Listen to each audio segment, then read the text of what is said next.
2 ವರ್ಷದ ಹಿಂದೆನೇ ಗುಪ್ತಚರ ಇಲಾಖೆ ಸರ್ಕಾರಕ್ಕೆ ಮಾಹಿತಿ ಕೊಟ್ಟಿದ್ರು ಕೂಡ ಇದ್ರ ಬಗ್ಗೆ ಯಾವುದೇ ರೀತಿಯಾದಂಥ ಕ್ರಮಗಳನ್ನ ಯಾಕೆ ತಗೊಳ್ಳಿಲ್ಲ? ಗಣಪತಿ ಹಬ್ಬಕ್ಕೆ ಒಂದು ಪೋಸ್ಟರ್ ಹಾಕಿದ್ರೇ ಕೋಮುವಾದ ಸೃಷ್ಟಿಯಾಗುತ್ತೆ ಅಂತ ಬ್ಯಾನರ್ನೆಲ್ಲ ಕಿತ್ತಾಕಿಸ್ತೀರ.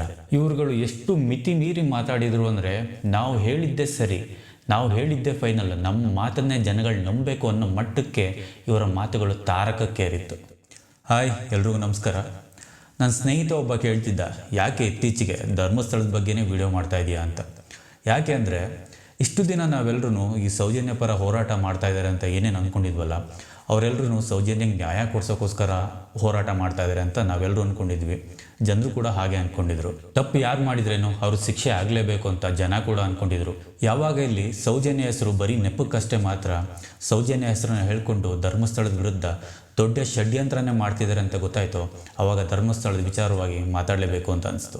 ಇಷ್ಟು ದಿನ ಯಾರು ಪ್ರಶ್ನೆ ಮಾಡದೇ ಇದ್ದಿದ್ದಕ್ಕೇನೆ ಧರ್ಮಸ್ಥಳಕ್ಕೆ JCB ನುಗ್ಗಿಸ್ಬೇಕು ಅನ್ನುವಷ್ಟು ಮುಂದುವರೆದು ಎಲ್ಲರೂ ಮಾತಾಡಿದ್ರು. ಇನ್ನೂ ಕೂಡ ನಾವು ಮಾತಾಡದೆ ಪ್ರಶ್ನೆ ಮಾಡದೆ ಬಿಟ್ಟರೆ ಇವತ್ತು ಧರ್ಮಸ್ಥಳಕ್ಕೆ ತಂದಂಥ ಪರಿಸ್ಥಿತಿನ ನಾಳೆ ಮಾದಪ್ಪನ ಬೆಟ್ಟಕ್ಕೂ ತರ್ಬೋದು, ಆಮೇಲೆ ಚಾಮುಂಡಿ ಬೆಟ್ಟಕ್ಕೂ ತರ್ಬೋದು. ಇವ್ರುಗಳು ಎಷ್ಟು ಮಿತಿ ಮೀರಿ ಮಾತಾಡಿದರು ಅಂದರೆ, ನಾವು ಹೇಳಿದ್ದೇ ಸರಿ, ನಾವು ಹೇಳಿದ್ದೇ ಫೈನಲ್, ನಮ್ಮ ಮಾತನ್ನೇ ಜನಗಳು ನಂಬಬೇಕು ಅನ್ನೋ ಮಟ್ಟಕ್ಕೆ ಇವರ ಮಾತುಗಳು ತಾರಕಕ್ಕೇರಿತ್ತು. ಓಕೆ, ಇವಾಗ ಮುಖ್ಯವಾದ ವಿಚಾರಕ್ಕೆ ಬಂದ್ಬಿಡೋಣ.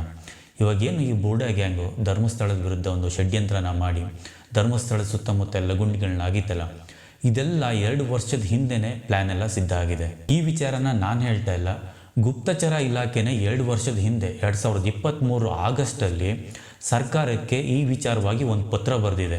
ಗುಪ್ತಚರ ಇಲಾಖೆ ಈ ಸಂಚಿನ ಬಗ್ಗೆ ಸರ್ಕಾರಕ್ಕೆ ಏನೇನೆಲ್ಲ ಮಾಹಿತಿ ನೀಡಿದೆ ಅನ್ನೋದನ್ನ ಹೇಳ್ತೀನಿ. ವಿಡಿಯೋನ ಕೊನೆ ತನಕ ನೋಡ್ತಾ ಹೋಗಿ.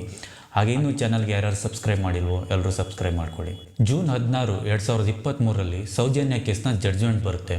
ಸಂತೋಷ್ ರಾವ್ ನಿರಪರಾಧಿ ಅಂತ ಆಗುತ್ತೆ. ಇದಾದ ಮೇಲೆ ಪ್ರಗತಿಪರರು ಮತ್ತು ಈ ಟಿಮ್ರೋಡಿ ಗ್ಯಾಂಗೆಲ್ಲ ಒಂದು ಸಭೆಯನ್ನು ಸೇರ್ತಾರೆ. ಆ ಸಭೆಯಲ್ಲಿ ನಾವು ಸುಪ್ರೀಂ ಕೋರ್ಟ್ಗೆ ಹೋಗಿ ಸೌಜನ್ಯಗೆ ನ್ಯಾಯ ಕೊಡಿಸ್ಬೇಕು ಅಂತ ಯಾವ ಡಿಸ್ಕಷನ್ ಕೂಡ ಆಗಲ್ಲ. ನಾವು ಸಂತೋಷ್ ರಾವನ್ನು ಕೂಡ ಬಿಟ್ಟಾಕಬೇಕು. ಇವಾಗೇನಿದ್ರು ನಾವು ಡೈರೆಕ್ಟಾಗಿ ಧರ್ಮಸ್ಥಳ, ವೀರೇಂದ್ರ ಹೆಗ್ಗಡೆ ಮತ್ತು ಅವರ ಫ್ಯಾಮಿಲಿಯನ್ನು ಟಾರ್ಗೆಟ್ ಮಾಡಬೇಕು ಅಂತ ಆ ಸಭೆಯಲ್ಲಿ ಡಿಸೈಡ್ ಆಗುತ್ತೆ. ಅದಕ್ಕೋಸ್ಕರ ಅಂತಲೇ ತುಂಬ ವಾಟ್ಸಪ್ ಗ್ರೂಪ್ಗಳನ್ನ ಕ್ರಿಯೇಟ್ ಮಾಡಿ ಅಲ್ಲಿ ಧರ್ಮಸ್ಥಳ ಮತ್ತು ವೀರೇಂದ್ರ ಹೆಗ್ಗಡೆ ಅವ್ರ ಬಗ್ಗೆ ಕೆಟ್ಟದಾಗಿ ಮೆಸೇಜ್ಗಳನ್ನ ಕ್ರಿಯೇಟ್ ಮಾಡಿ ಎಲ್ರಿಗೂ ಶೇರ್ ಮಾಡುವಂಥ ಕೆಲಸ ನಡೆಯುತ್ತೆ. ಇದು ಮೊದಲನೇ ಸ್ಟೇಜ್. ಇದಕ್ಕೆಲ್ಲ ಒಡನಾಡಿ ಸಂಸ್ಥೆಯ ಸ್ಟ್ಯಾನ್ಲಿ ಅವರ ಕುಮ್ಮಕ್ಕು ಕೂಡ ಇದೆ ಅಂತ ಅವ್ರ ಮೇಲೆ ಆರೋಪ ಕೇಳಿ ಬರ್ತಾ ಇದೆ. ಇದಕ್ಕೆಲ್ಲ ತಿಮ್ರೋಡಿ ಅವ್ರ ಮನೆಯಲ್ಲೇ ಈ ಸ್ಟ್ಯಾನ್ಲಿ ಅವರ ಸಮ್ಮುಖದಲ್ಲೇ ಈ ಧರ್ಮಸ್ಥಳದ ಷಡ್ಯಂತ್ರಕ್ಕೆ ಸ್ಕೆಚ್ ಪ್ರಿಪೇರ್ ಆಯಿತು ಅಂತ ಹೇಳ್ತಿದ್ದಾರೆ. ಧರ್ಮಸ್ಥಳದಲ್ಲಿ 2007ರಿಂದ ಇಲ್ಲಿವರೆಗೂ ಎಷ್ಟು UDR ಕೇಸ್ಗಳಾಗಿದ್ದೋ ಅಷ್ಟು UDR ಕೇಸ್ಗಳನ್ನ ಮಾಹಿತಿನ ಕಲೆಕ್ಟ್ ಮಾಡೋಕ್ಕೆ ಸ್ಟಾರ್ಟ್ ಮಾಡ್ತಾರೆ. ಇವರಿಗೆ ಒಟ್ಟು 426 UDR ಪ್ರಕರಣಗಳನ್ನ ಮಾಹಿತಿ ಸಿಗುತ್ತೆ. ಇದಾದಮೇಲೆ ಇವರು ಫೇಸ್ 2 ಆಪರೇಷನ್ನ ಶುರು ಮಾಡ್ತಾರೆ. ಫೇಸ್ 2ನಲ್ಲಿ ಏನೇನೆಲ್ಲ ಮಾಡ್ತಾರಪ್ಪ ಅಂತಂದರೆ, ಒಂದಷ್ಟು ಯೂಟ್ಯೂಬರ್ಗಳನ್ನ ಎಲ್ಲನೂ ತಂದು ಇವ್ರ ಮನೆಯಲ್ಲಿ ಗುಡ್ಡೆ ಹಾಕೊತಾರೆ. ಆ ಯೂಟ್ಯೂಬರ್ಗಳನ್ನ ಧರ್ಮಸ್ಥಳಕ್ಕೆ ಕಳಿಸೋದು, ಧರ್ಮಸ್ಥಳ ಸುತ್ತಮುತ್ತ ಓಡಾಡಿಕೊಂಡು ವಿಡಿಯೋ ಮಾಡಿಸೋದು, ಸತ್ಯಕ್ಕೆ ದೂರವಾದಂಥ ಮಾಹಿತಿಗಳನ್ನ ಜನರಿಗೆ ಕೊಟ್ಟು ಧರ್ಮಸ್ಥಳದ ವಿರುದ್ಧ ಅಪಪ್ರಚಾರ ಮಾಡುವಂಥ ಕೆಲಸ ಸ್ಟಾರ್ಟ್ ಆಗುತ್ತೆ. ಈ ಮಾಹಿತಿನೂ ಕೂಡ ಗುಪ್ತಚರ ಇಲಾಖೆ ವರದಿಯಲ್ಲಿ ಮೆನ್ಷನ್ ಆಗಿದೆ. ಈ ಪ್ರಕರಣ ಎಲ್ಲನೂ ಈ ವೇಡ್ ಕಣ್ಣಿಂದ ನೋಡಿದ್ರೆ ಗೊತ್ತಾಗುತ್ತೆ ಇಲ್ಲಿ ಸತ್ಯ ಏನು ಸುಳ್ಳೇನು ಅಂತ. ಅದಕ್ಕೆ ಥರ್ಡ್ ಐ ಅನ್ನೋ ಹೆಸರು ಕೊಟ್ಟು ಜನರನ್ನ ತಪ್ಪುದಾರಿಗಳ ಕೆಲಸ ಆಗಬಾರ್ದು. 3ನೇ ಹಾಗೂ ಫೈನಲ್ ಫೇಸ್ ಯಾವುದಪ್ಪ ಅಂದರೆ, ಏನು 426 UDR ಪ್ರಕರಣ ಇರುತ್ತೆ ಅದೆಲ್ಲವನ್ನು ರೇಪ್ ಆ್ಯಂಡ್ ಮರ್ಡರ್ ಆಗಿ ಅದನ್ನೆಲ್ಲ ಹೂತಿರೋದು ಅಂತ ಎಲ್ಲ ಕಡೆ ಬಿಂಬಿಸೋದೆ ಈ final phase. Rape and murder ಮಾಡಿ ಹೂತಿದ್ದಾರೆ ಅಂತ ಸುಳ್ಳು ಹೇಳೋದಕ್ಕೆ ಒಬ್ಬ ಬೇಕಲ್ಲ. ಆವಾಗ ಧರ್ಮಸ್ಥಳದಲ್ಲಿ ಯಾರ್ಯಾರು ಕೆಲಸ ಮಾಡಿದ್ದಾರೆ ಅನ್ನೋರೆಲ್ಲರದ್ದು ಒಂದು ಲಿಸ್ಟ್ ಮಾಡ್ತಾರೆ. ಆವಾಗ ಸಿಕ್ಕವನೇ ಈ ಚೆನ್ನಯ್ಯ. ಒಂದು ಬೂಡೆಯನ್ನು ತಗೊಂಡು ಸೀದಾ ಡೆಲ್ಲಿಗೆ ಹೋಗಿ ಒಬ್ಬರು ಅಡ್ವೊಕೇಟ್ನ ಮೀಟ್ ಮಾಡ್ತಾರೆ. ವಿಷಯನ ತುಂಬ ಸೆನ್ಸೇಷನ್ ಮಾಡೋಣ ಅಂತ.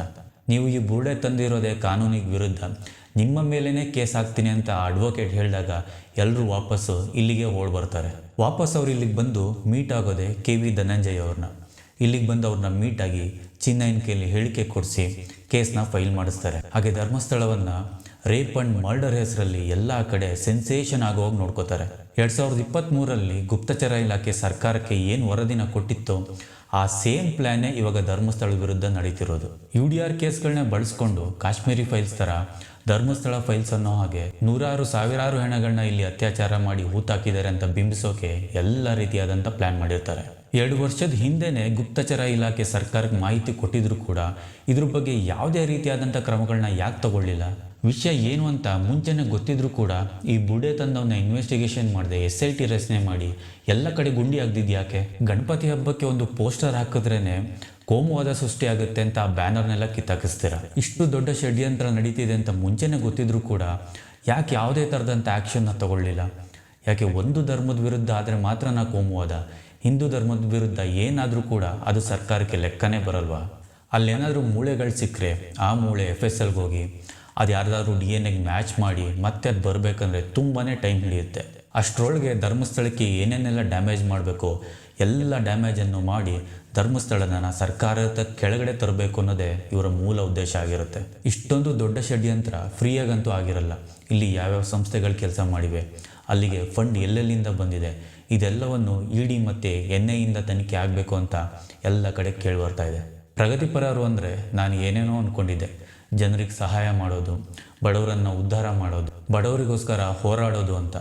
ಆದರೆ ಒಂದು ಧರ್ಮವನ್ನು ಒಡೆದು, ಅವರ ನಂಬಿಕೆಗಳನ್ನು ಒಡೆದು, ಅವರು ಪೂಜೆ ಮಾಡುವಂಥ ದೇವಸ್ಥಾನಗಳ ಮೇಲೆ ದಾಳಿ ಮಾಡೋದು ಪ್ರಗತಿಪರರ ಕೆಲಸ ಅಂತ ನನಗೆ ಇವತ್ತೇ ಗೊತ್ತಾಗಿದ್ದು. ಈ ವಿಡಿಯೋ ಇಷ್ಟ ಆಗಿದರೆ ಎಲ್ಲರೂ ಚಾನಲ್ಗೆ ಸಬ್ಸ್ಕ್ರೈಬ್ ಮಾಡಿ, ಹಾಗೆ ಎಲ್ರಿಗೂ ಶೇರ್ ಮಾಡಿ, ಸಪೋರ್ಟ್ ಮಾಡಿ. ಮತ್ತೆ ಮುಂದಿನ ವಿಡಿಯೋದಲ್ಲಿ ಸಿಗೋಣ.